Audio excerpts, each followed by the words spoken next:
Hello दोस्तों, स्वागत है मेरे यूट्यूब चैनल में। और आज हम पढ़ने वाले हैं 16.1 चैप्टर नंबर विभिन्न उच्च न्यायालय।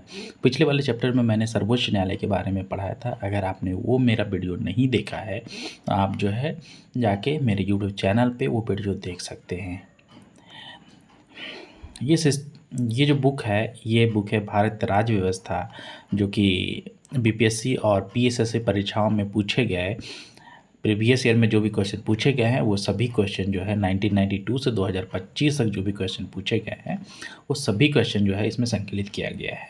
किनके द्वारा? खान सर के द्वारा, राइट।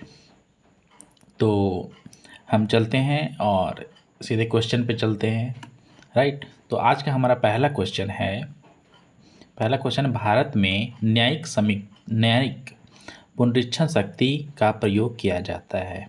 ओके, तो ये क्या है कि न्यायिक मतलब न्याय का पुनरीक्षण मतलब फिर से उस पर विचार करने की शक्ति का प्रयोग किया जाता है। कब किया जाता है?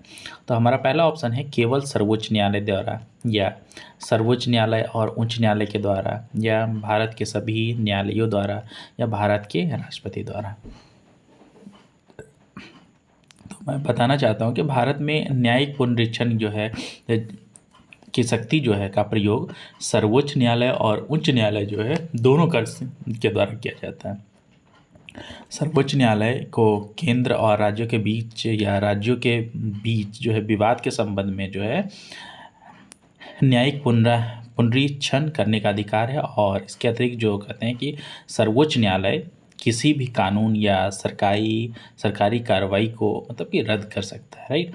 तो न्यायिक पुनरीक्षण की शक्ति का प्रयोग जो है सर्वोच्च न्यायालय और उच्च न्यायालय के द्वारा जो है किया जाता है, राइट। तो हमारा ऑप्शन क्या है? ऑप्शन बी जो है सही आंसर होगा, राइट।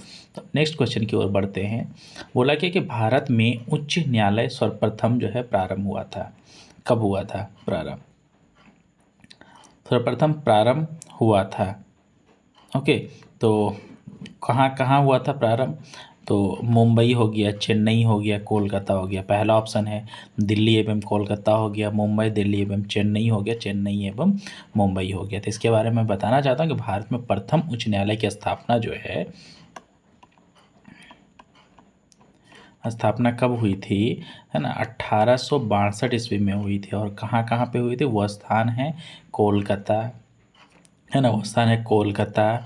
और मद्रास, उस टाइम चेन्नई नहीं था, मद्रास था। और मुंबई नहीं, बम्बई था, ठीक ना? तो हमारा ये आंसर ए जो है करेक्ट आंसर है, राइट। तो हम नेक्स्ट क्वेश्चन की ओर बढ़ते हैं। बोला गया कि निम्नलिखित में से कौन से राज्य के उच्च न्यायालय के अधिकार हैं, मतलब उच्च न्यायालय के अधिकार हैं, ओके। उच्च न्यायालय के क्षेत्राधिकार हैं, राइट। तो 1, 2 और 3, 1, 2, 3 मतलब यहाँ पे एक में क्या है? प्रारंभिक क्षेत्राधिकार, अपीली क्षेत्राधिकार, निरीक्षण का अधिकार और परामर्श संबंधी अधिकार, है ना? तो ये कौन सा होगा? तो हम देखते हैं। तो सबसे पहला क्या है?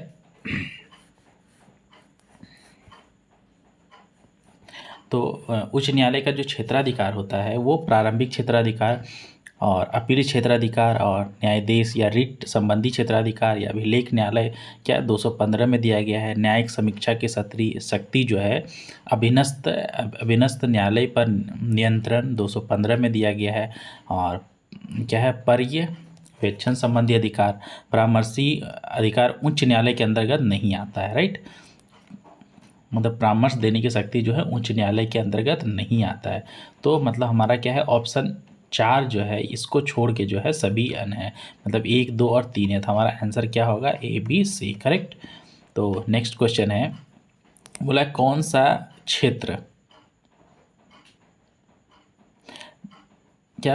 क्षेत्र उच्च न्यायालय के अंतर्गत नहीं आता है ना?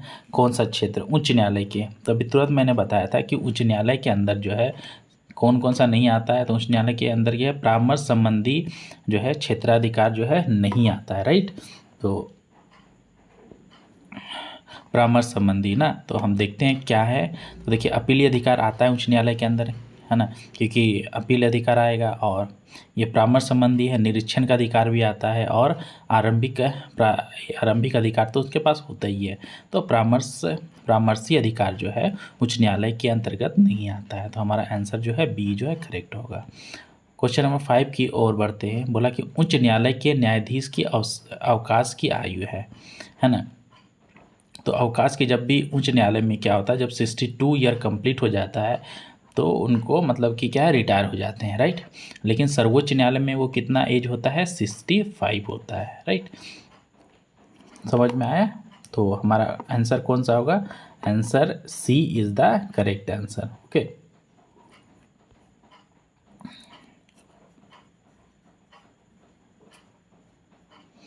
नेक्स्ट क्वेश्चन है। बोला कि एक उच्च न्यायालय की पहली महिला मुख्य न्यायाधीश कौन थी। देखिए ये क्वेश्चन जो है ऐसा क्वेश्चन है कि हमें याद करना पड़ेगा, ठीक ना।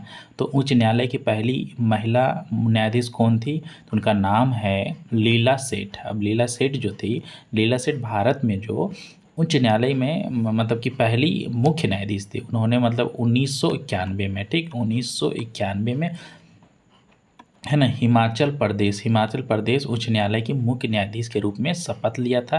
हिमाचल प्रदेश के रूप में मुख्य न्यायाधीश के रूप में शपथ ली थी और इनसे पहले वह दिल्ली उच्च न्यायालय में न्यायाधीश थी, ठीक ना। तो हमारा लीला सेठ जो है इज द करेक्ट आंसर। और हम नेक्स्ट क्वेश्चन की ओर बढ़ते हैं। बोला उच्च न्यायालय के न्यायाधीश किसके द्वारा नियुक्त किए जाते हैं। तो उच्च न्यायालय के न्यायाधीश किसके द्वारा, है ना, नियुक्त किए जाएंगे। तो हमारा आंसर है वो भारत के राष्ट्रपति द्वारा जो है नियुक्त किए जाते हैं, राइट। अब देखिए उच्च न्यायालय का जो न्यायाधीश होगा उसकी नियुक्ति जो है ना, नियुक्ति के बारे में जो है संविधान के कहाँ अनुच्छेद जो है क्या है, अनुच्छेद 217(1) में दिया गया है, ठीक ना। अब जैसे उच्च न्यायालय की न्यायाधीश की, है ना, मुख्य न्यायाधीश अगर न्यायाधीश की नियुक्ति करेंगे तो मुख्य न्यायाधीश की अगर नियुक्ति करते हैं तो कौन कौन रहेगा, जैसे कि, है ना, तो राष्ट्रपति रहेंगे, है ना, राष्ट्रपति रहेंगे। फिर क्या है, सर्वोच्च न्यायालय के चीफ जस्टिस ऑफ इंडिया रहते हैं, है ना, CJI रहते हैं। फिर कौन रहेंगे, फिर राज्यपाल रहते हैं, है ना। वो सभी मिल के जो है न्यायाधीश की नियुक्ति करते हैं, राइट। ये राष्ट्रपति जो है मतलब फाइनल अधिकार किसके पास, राष्ट्रपति के पास होता है। ये आंसर इसीलिए भारत के राष्ट्रपति हैं, राइट। नेक्स्ट है कि किस संविधान के किस अनुच्छेद के तहत उच्च न्यायालय को सभी अधीनस्थ न्यायालयों का अधीक्षक की शक्ति देखता है, ठीक ना।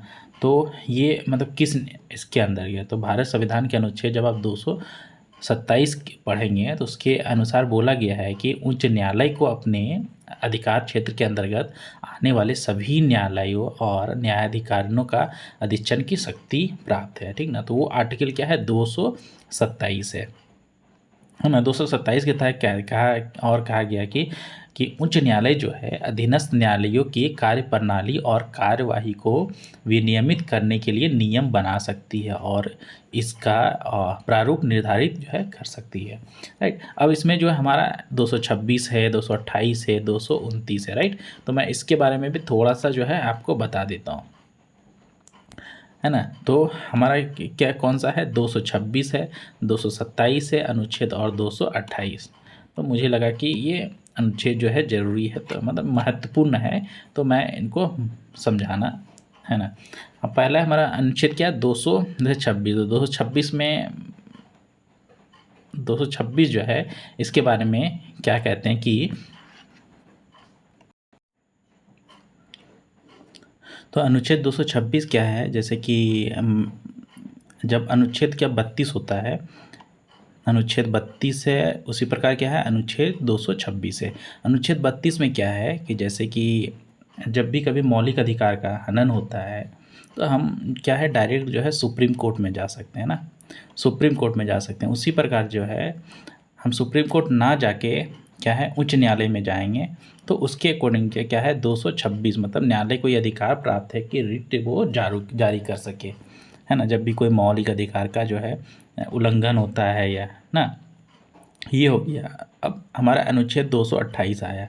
228 क्या कहता है कि जब किसी न्यायिक प्रक्रिया के दौरान जो है कोई ऐसा मामला सामने आता है जिसमें यह सवाल, है ना, उठता है कि कोई विशेष कानून संविधान के वैध है या नहीं, तो उस मामले पर निर्णय लेने के लिए जो है सबऑर्डिनेट ये जो है अगर सक्षम नहीं होता है, ओके। तो संबंधित उच्च न्यायालय जो है उस मामले को अपने पास जो है ट्रांसफ़र कर लेती है ना। तो ट्रांसफ़र करने की शक्ति है ना। कोई भी चीज़, जैसे कि मैं फिर समझा रहा हूँ कि मान चलिए कि ये कोर्ट है ना, और ये जो है उच्च न्यायालय है, राइट। यहाँ पे कोई जो है कार्रवाई चल रही है ना, और ये कोर्ट जो है उस चीज़ पे फैसला नहीं दे पा रही, तो ये कोर्ट मतलब उच्च न्यायालय को ये अधिकार प्राप्त है कि क्या करेगा कि मतलब इसका केस जो है वो अपने पास ट्रांसफ़र कर लेगी, है ना। नेक्स्ट है हमारा 229। 229 में बोलता है कि उच्च न्यायालय के कर्मचारियों की नियुक्ति और सेवा की शर्तें, है ना। मतलब नियुक्ति, उच्च न्यायालय में जो भी कर्मचारी काम करते हैं, है ना, उनकी नियुक्ति और सेवा की शर्तें, मतलब नियुक्ति और, है ना, नियुक्ति और क्या कहते हैं, सेवा शर्तें के अंदर जो है ये आता है, राइट। तो हम नेक्स्ट क्वेश्चन की ओर बढ़ते हैं। क्वेश्चन नंबर कितना है कि भारत में उच्च न्यायालयों की संख्या कितनी है, राइट। भारत में उच्च न्यायालयों की संख्या कितनी है? तो वर्तमान में जो है भारत में उच्च न्यायालय की संख्या जो है 25 है, और उसमें से प्रत्येक का अधिकार क्षेत्र एक या एक से अधिक राज्यों और क्या कहते हैं कि केंद्र शासित प्रदेशों पर होता है। उच्च न्यायालय को भारत के संविधान के अनुच्छेद 214 के तहत जो है स्थापित किया गया। मतलब उच्च न्यायालय का जो है किसके तहत स्थापित किया? 214 के तहत जो है स्थापित किया गया है, राइट। अब हम क्वेश्चन नंबर 10 की ओर बढ़ते हैं कि बोला कि उच्च न्यायालय के जज न्यायाधीशों की संख्या कौन निर्धारित करता है? मतलब उच्च न्यायालय में कितने जज होंगे, है ना, इनकी संख्या, और क्या कहते हैं कि संख्या जो है मतलब कौन निर्धारित करेगा?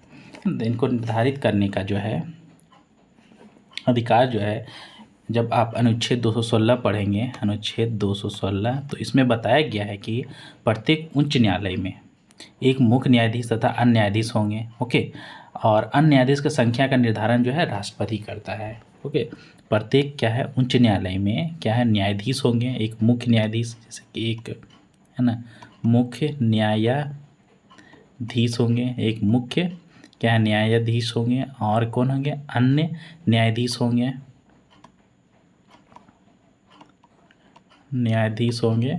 है ना, अन्य न्यायाधीश होंगे, और उसके बाद होंगे, ठीक है।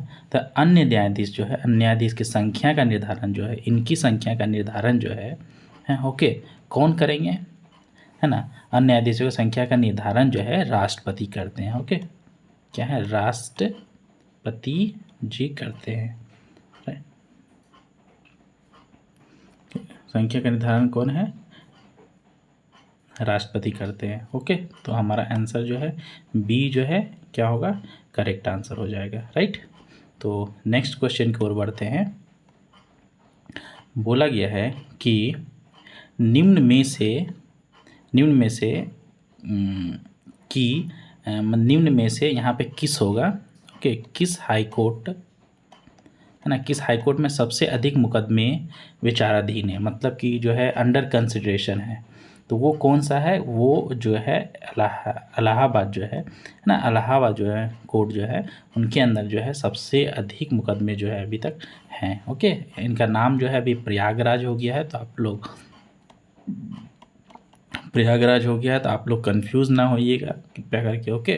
तो नेक्स्ट क्वेश्चन है हमारा, क्वेश्चन नंबर 12 है। बोला गया कि निम्नलिखित में से कौन सा अनुच्छेद कुछ मामलों का उच्च न्यायालय में स्थानांतरित से संबंधित है, राइट।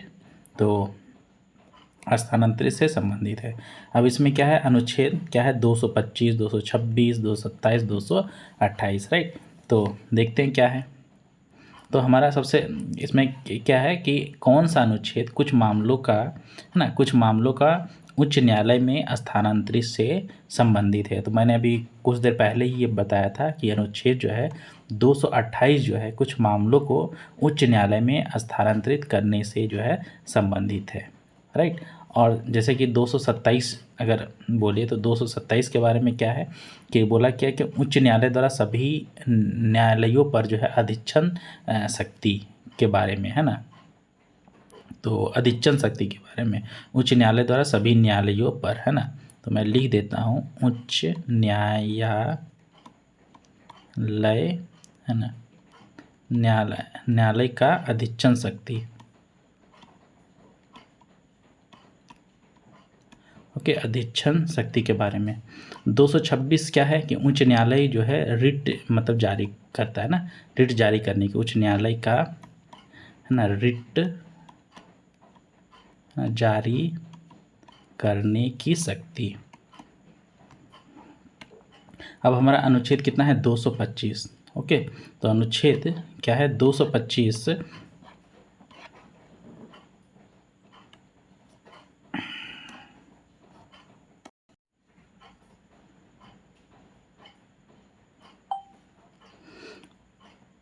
तो 225 क्या है कि मतलब विद्यमान जो उच्च न्यायालय जो मध्य विद्यमान मतलब प्रेजेंट उच्च न्यायालय जो होते हैं, ओके, तो विद्यमान, है ना, उच्च न्यायालय जो होते हैं, उच्च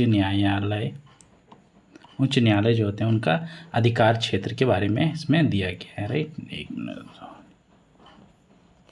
है ना, अधिकार क्षेत्र है, राइट। तो इसमें लिख देता हूँ क्या है अधिकार क्षेत्र, तो सब बता दिया। तो मैंने क्या कि उच्च न्यायालय में स्थानांतरण से संबंधित कौन सा अनुच्छेद है 228, तो हमारा ये आंसर जो है करेक्ट होगा, राइट। तो देखिए हम नेक्स्ट क्वेश्चन की ओर बढ़ते हैं। नेक्स्ट क्वेश्चन क्या है हमारा कि मतलब एक उच्च न्यायालय का न्यायाधीश अपना त्यागपत्र संबोधित करता है, मतलब उच्च न्यायालय का जो न्यायाधीश होगा वो अपना त्यागपत्र किसे देगा, राइट। तो इसके बारे में क्या है कि भारत संविधान के अनुच्छेद जो है ना, अनुच्छेद 217, यहाँ पे लिख देता हूँ, अनुच्छेद 217 के अनुसार क्या बोला कि उच्च न्यायालय के न्यायाधीश को राष्ट्रपति द्वारा नियुक्त किया जाता है और वे 62 वर्ष तक रहते हैं ना। तो 62 वर्ष तक रहते हैं, तो अपना त्यागपत्र जब त्यागना चाहते हैं तो त्यागपत्र किसको देंगे, तो वो राष्ट्रपति को देते हैं, क्योंकि अपॉइंटमेंट उनका कौन क्या राष्ट्रपति करते हैं। तो अपना त्यागपत्र जो है क्या किनको देंगे, राष्ट्रपति को देंगे, ठीक ना। आर्टिकल 217 के तहत 217 की तरफ क्या है कि उच्च न्यायालय के न्यायाधीश की नियुक्ति कौन करता है, राष्ट्रपति करते हैं, और राष्ट्रपति जो है इसीलिए त्यागपत्र जो है किनको देंगे, राष्ट्रपति को देंगे, राइट। तो हम नेक्स्ट क्वेश्चन की ओर बढ़ते हैं। बोला किस उच्च न्यायालय ने यह फैसला दिया कि एक ही बार में 3 बार तलाक खाने, मतलब तलाक, हाँ, तलाक कहने से, यहाँ पे खाने नहीं होगा, यह होगा कहने से, है ना, कहने से तलाक होना गैर कानूनी है। तो कौन सा उच्च न्यायालय दिया था, तो मैं बताना चाहता हूँ ये जो है इलाहाबाद उच्च न्यायालय ने ये फैसला दिया था कि कोई व्यक्ति मतलब कि एक ही बार में अगर लगातार जो है 3 बार तलाक तलाक तलाक बोलता है तो वो जो है तलाक नहीं होगा और ये गैर कानूनी है। ओके, इसमें एक कहानी स्टार्ट होता है कि इसे कहते हैं कि ट्रिपल तलाक। ओके, यह एक प्रथा है, क्या कहते हैं कि ये प्रथा है जिसमें जो है एक मुस्लिम व्यक्ति अपनी पत्नी को जो है 3 बार तलाक कह के मतलब तलाक दे सकता है। 2019 का जब हुआ था, 2019 में क्या हुआ था, भारत सरकार ने मुस्लिम महिला विवाह का पर अधिकारों का संरक्षण अधिनियम पारित किया, ठीक ना, जिसके तहत जो है ट्रिपल तलाक जो है उसको अपराध बना किया। तो नेक्स्ट क्वेश्चन की ओर बढ़ते हैं। निम्नलिखित उच्च न्यायालय में से कौन से अधिक राज्य या केंद्र शासित प्रदेश के लिए है, राइट। मतलब निम्नलिखित उच्च न्यायालय में से कौन एक से अधिक राज्य या फिर कहते हैं केंद्र, है ना, केंद्र शासित प्रदेश के लिए है, तो वो कौन सा है, बम्बई, राइट। बोला कि बम्बई उच्च न्यायालय महाराष्ट्र राज्य होता है, राज्य और गोवा राज्य के साथ साथ दादर एवं नागर हवेली, दमन और द्वीप के केंद्र शासित प्रदेशों के लिए है ना। तो कौन कौन सा है, बम्बई जो है प्लस, है ना, गोवा प्लस, है ना, गोवा के साथ दादर क्या है, दादर एवं नागर है, नागर ना, हवेली प्लस क्या है, दमन और क्या है, दीव ना। दमन और दीव जो है यहाँ पे मतलब इनका इतने सारे जगहों का न्यायालय जो है कौन है, मुंबई है, राइट। तो ये सही हो गया हमारा आंसर। नेक्स्ट क्वेश्चन क्या है, मतलब किस उच्च न्यायालय ने आधिकारिक संवाद में दलित शब्द के प्रयोग पर पाबंदी लगाई है? तो वो कौन सा स्टेट है?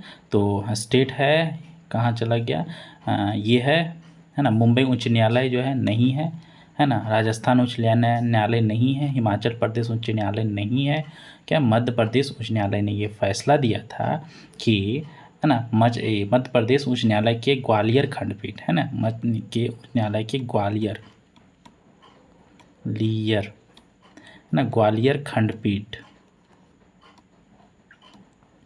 खंडपीठ ने यह फैसला दिया था कि आधिकारिक और अनौपचारिक संचार में दलित क्या ना शब्दों के इस्तेमाल पर जो है प्रतिबंध लगाया था। ठीक, तो हमारा आंसर कौन है? डी है, राइट। तो नेक्स्ट ऑप्शन की क्वेश्चन की ओर बढ़ते हैं। मतलब उच्च न्यायालय के न्यायाधीशों को उनके कार्यकाल समाप्त होने से पहले की अक्षमता अथवा सिद्ध कदाचार के आधार पर उसके कार्यालय के से किसके द्वारा हटाया जा सकता है? देखिए, ऐसा जब भी मामला आता है ना, तो उसके मुख्य न्यायाधीश के पास नहीं होता क्षमता, उच्च न्यायालय के मुख्य न्यायाधीश द्वारा भी नहीं होता, संसद के दोनों सदनों की सिफारिश पर राष्ट्रपति द्वारा होता है, राइट। तो दोनों सदनों की सिफारिश, वो दोनों सदन कौन से होते हैं? तो कौन होते हैं ना, लोकसभा होते हैं, है ना, लोकसभा होते हैं, प्लस क्या होता है, राज्यसभा होते हैं ना, राज्यसभा होते हैं, राइट। तो देखते हैं नेक्स्ट क्वेश्चन। तो गाइस हमारा नेक्स्ट क्वेश्चन जो है ख़त्म हो गया। अब हम इसके बाद जो है पढ़ने वाले हैं, देखिए कौन सा चैप्टर आने वाला है, विविध न्यायालय के बारे में, जो कि चैप्टर नंबर 6.2 है ना, इस बुक का। और चलिए इस क्वेश्चन को भी सॉल्व ही कर ही लेते हैं। ओके, तो हमारा पहला क्वेश्चन है कि विधि का नियम या कानून का अधिराज्य का मतलब क्या होता है ना, विधि का नियम या कानून का अधिराज जो है, इसका मतलब क्या होता है ना। विधि का नियम एक कानूनी सिद्धांत है, कहते हैं। इसका एक्सप्लेनेशन मैं बता रहा हूँ पहले, तब फिर हम जो है ऑप्शन पढ़ेंगे और फिर जो है इसको जो है सॉल्व करेंगे, है ना। तो बोला कि विधि का नियम जो है एक कानूनी सिद्धांत है जो कहता है कि सभी व्यक्ति कानून के अधीन है और कानून के समक्ष जो है समान है, राइट। कानून के अधीन है और कानून के समक्ष जो है समान है। इसका अर्थ है कि किसी भी व्यक्ति को कानून से ऊपर नहीं माना जा सकता है, और चाहे उसकी स्थिति या शक्ति कुछ भी हो, है ना। विधि का नियम लोकतंत्र का एक महत्वपूर्ण क्या है, सिद्धांत है ना। तो इसके अनुसार जो है हम पढ़ेंगे ऑप्शन और देखेंगे कि इसका आंसर मतलब कौन सा आंसर जो है करेक्ट है, राइट।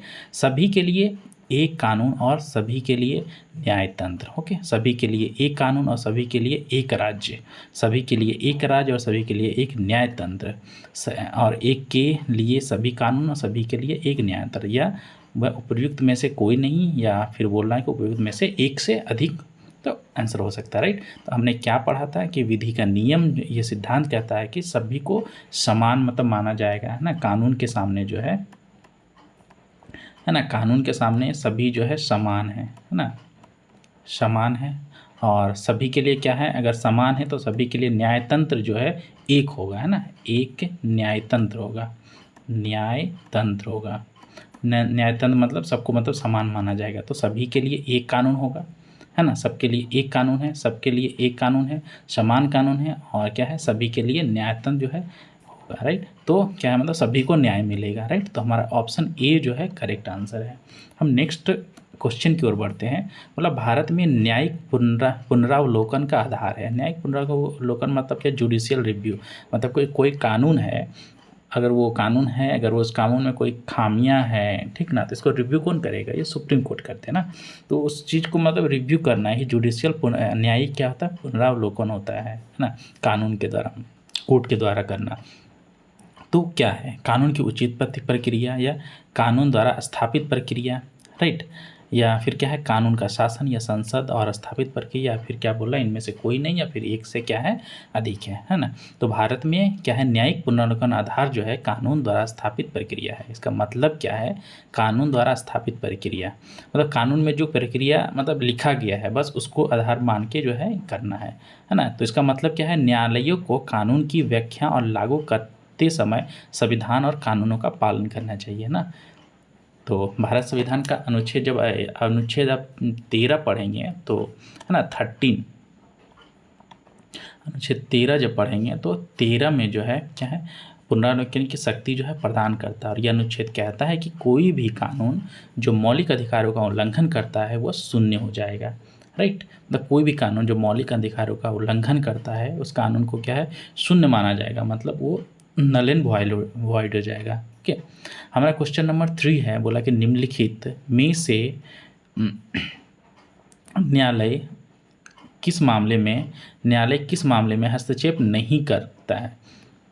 मतलब वो कौन सा मामला है जिसमें न्यायालय जो हस्तक्षेप नहीं करेगा।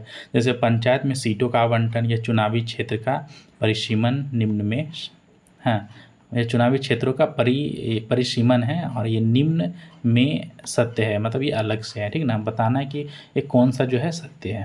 राइट, तो अगर संविधान के अनुच्छेद क्या है 329 में बताया गया है कि चुनावी क्षेत्रों के परिसीमन तथा चुनावी मामलों में न्यायालय का कोई हस्तक्षेप नहीं होगा। राइट, तो नहीं होगा मतलब ये, मतलब पंचायत के सीटों का आवंटन नहीं, 329 में बताया गया। 329 में चुनावी क्षेत्रों का परिसीमन है ना, ये जो है 2 नंबर में जो बताया गया चुनावी क्षेत्रों का जो है परिसीमन के बारे में बताया गया है। और 3 क्या है 243 जब पढ़ेंगे इसके तरफ क्या बोला है कि पंचायत को सीटों का आवंटन एवं स्थानीय निकाय के अन्य चुनाव संबंधी, मतलब जो एक में लिखा हुआ है ना, एक में जो लिखा हुआ है वो शब्द बोला गया है। मतलब न्यायालय इसमें अनुच्छेद मतलब कोई भी हस्तक्षेप नहीं कर सकता। मतलब हमारा ऑप्शन 1 और 2 जो है करेक्ट है। राइट, मतलब बी ऑप्शन जो है करेक्ट है। हम नेक्स्ट क्वेश्चन की ओर बढ़ते हैं। बोला निम्नलिखित में से किस देश की न्यायपालिका स्वतंत्र नहीं है ना, किस देश की न्यायपालिका स्वतंत्र नहीं है, तो कौन सी देश है। तो कहते हैं कि देखिए भारत में क्या है, भारत में न्यायपालिका को स्वतंत्र रखा गया है। तो रूस के बारे में है कि वहाँ की न्याय प्रणाली जो है स्वतंत्र नहीं है। और कहते हैं कि अमेरिका का भी मतलब न्यायपालिका जो है सबसे स्ट्रॉन्ग होता है। ठीक ना, लेकिन ब्रिटेन में न्यायपालिका स्वतंत्र है लेकिन वह स्ट्रॉन्ग नहीं है क्योंकि वहाँ पे संसद की सुप्रीमेसी है। तो यहाँ पे क्या है, रूस है ना हमारा आंसर। रूस की न्यायपालिका जो है आमतौर पे स्वतंत्र नहीं मानी जाती है, ठीक है, क्योंकि वहाँ की न्याय प्रणाली जो है बस सरकार का प्रभाव होता है। तो हमारा आंसर क्या होगा, B is the correct answer. और नेक्स्ट क्वेश्चन की ओर हम बढ़ते हैं। बोला कि फरवरी 2020 में उच्चतम न्यायालय ने एक फैसले में कहा कि एक व्यक्ति को नियुक्तियां एवं पदोन्नति में आरक्षण का दावा करने का मौलिक अधिकार नहीं है। मतलब कोई भी व्यक्ति है ना, मतलब जिसको आरक्षण मिल रहा है वो ये दावा नहीं कर सकता है कि मुझे आरक्षण मिलना ही चाहिए, वो मौलिक अधिकार होता है। ठीक ना, इसने किस अदालत के फैसले को रिजेक्ट किया जिसने अनुसूचित जाति और जनजाति में कोई आरक्षण प्रदान किए बिना सार्वजनिक सेवाओं में सभी पदों को भरने के राज्य सरकार के फैसले को रद्द किया था। अगर इस मामला में अगर करते हैं तो ये मामला जो है उत्तराखंड जो है उच्च न्यायालय द्वारा पारित आदेश, ये मामला जो है कहाँ आता, उत्तराखंड में है ना, उत्तराखंड उच्च न्यायालय में आया था। मतलब कोई भी आरक्षण जो है प्रदान किए बिना सार्वजनिक सेवा के सभी पदों को भरने के फैसले के संदर्भ में फरवरी जो है 2020 में मतलब उच्च न्यायालय ने कहा था कि एक व्यक्ति को नियुक्तियां और पदोन्नति में आरक्षण का दावा करने का मौलिक अधिकार नहीं है ना।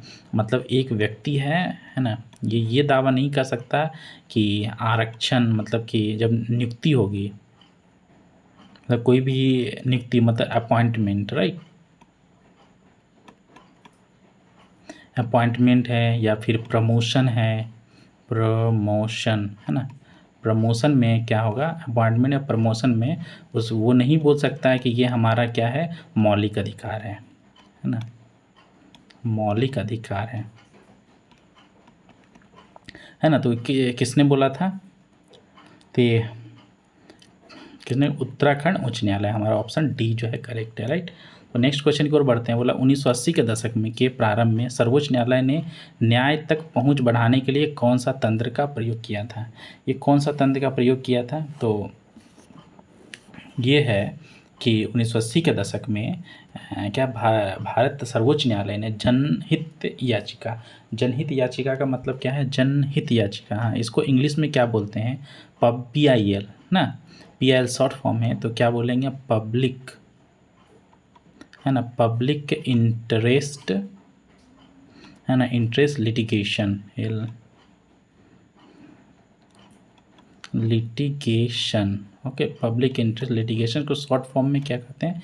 PIL कहते हैं ना, कि व्यवस्था की शुरुआत की जिसमें न्याय तक पहुंचने को सरल और सुलभ बनाया गया, है ना। तो ये हमारा आंसर क्या है? जनहित याचिका, ओके, करेक्ट हो गया। क्वेश्चन नंबर 7 है, लोक अदालत के बारे में निम्नलिखित कथनों पर विचार कीजिए। लोक अदालत के बारे में, ठीक ना। तो क्या है? यह एक सस्ती न्यायिक सेवा है, मतलब सस्ती न्यायिक सेवा है। यह क्या है? एकल पेशी पर, एकल पेशी, अकाल नहीं है, एकल है ये, एकल, राइट, एकल पेशी पर क्या है? विवाद निवारण करता है। यह त्वरित न्याय देता है, त्वरित मतलब तुरंत न्याय देता है, राइट। और 4 नंबर में क्या है? सेवानिवृत्त जो होते हैं जज लोक अदालत चलाता है, और यह एक सर्वोच्च न्यायालय है। और नीचे दिए कोड का सही प्रयोग करना है और जो है बताना है, राइट। तो देखते हैं क्या है। तो लोक अदालत के बारे में जानते हैं। लोक अदालत जो है कानूनी सेवा प्राधिकरण अधिनियम, है ना, 1 मिनट, कानूनी सेवा प्राधिकरण अधिनियम, कानूनी सेवा प्राधिकरण, है ना, अधिनियम जो है 1987 के तहत है, 1987 के तहत जो है स्थापित की गए थे। लोक अदालत में मुकदमेबाजी की तुलना में कम खर्च आता है, इसीलिए क्या है? एक सस्ती न्यायिक हो जाएगा, राइट। एक क्या है? सस्ती न्यायिक हो जाएगा। और इसमें क्या है? लोक अदालत के मामले में एकल पेशी पर विवाद जो है विवाद निवारण किया जाता है, और लोक अदालत में मामले को जल्दी निपटाया जाता है, मतलब त्वरित न्याय मिलता है, राइट। तो क्या कहते हैं कि मामले में जल्दी निपटाया जाता है, जिससे लोगों को समय और पैसा क्या है, मतलब कि बच जाता है, राइट। तो इसमें देखिए क्या है ना, तो हमारा ऑप्शन क्या है? 1 2 3 4, मतलब कि 4 और जो है क्या है? यह एक सर्वोच्च न्यायालय है।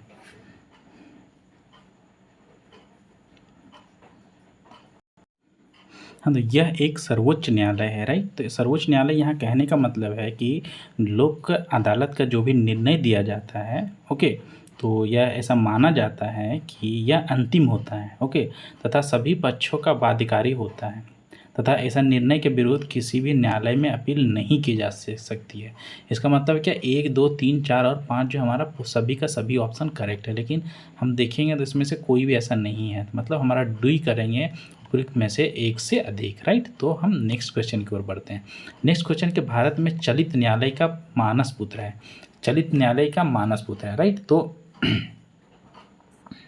चलित न्याय के भारत में चलित न्यायालय का मतलब क्या? मोबाइल कोर्ट, मतलब कि मोबाइल, जैसे कि हाई सुप्रीम कोर्ट है, ठीक ना। सुप्रीम कोर्ट कहाँ है? न्यू दिल्ली में है, राइट।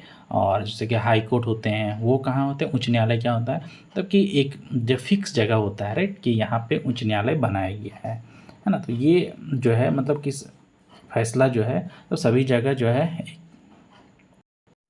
ना, तो ये क्या है? सभी जगह क्या करेगा? मतलब वो उच्च न्यायालय जैसे कि बहुत दूर हो गया है ना, तो बहुत लोगों के पहुंच के बाहर हो जाता है, ठीक ना। इसलिए जो चलित है ना, चलित न्यायालय का जो है बनाया गया। इससे क्या है कि मतलब वैसे जो ग्रामीण हो गया, दूर दराज के क्षेत्र में न्याय प्रदान करने के लिए जो स्थापित किया गया। और यह अवधारणा पहली बार जो 2007 में हरियाणा जिला जो है, ये अवधारणा जो है मतलब चलित न्यायालय की अवधारणा जो है पहली बार जो है कब हो गया? 2007 में हरियाणा, है ना, हरियाणा के मेवात ज़िले में जो है, हरियाणा के मेवात ज़िले में जो है ना, शुरू की गई थी। तो उनके मतलब सूत्रधार कौन है, मतलब किन का आइडिया था? तो ये APJ अब्दुल कलाम का आइडिया था, राइट। तो हम नेक्स्ट क्वेश्चन की ओर बढ़ते हैं। नेक्स्ट क्वेश्चन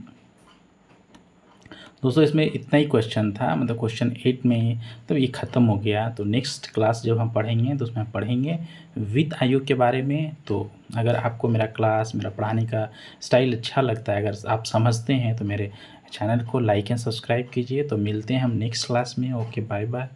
अगर कोई जो मैं पढ़ा रहा हूँ अगर कहीं पे आपको कन्फ्यूज़न है तो आप कमेंट कर सकते हैं, मैं ज़रूर कमेंट का रिप्लाई दूँगा, राइट। तो मिलते हैं नेक्स्ट क्वेश्चन में। Okay, bye bye.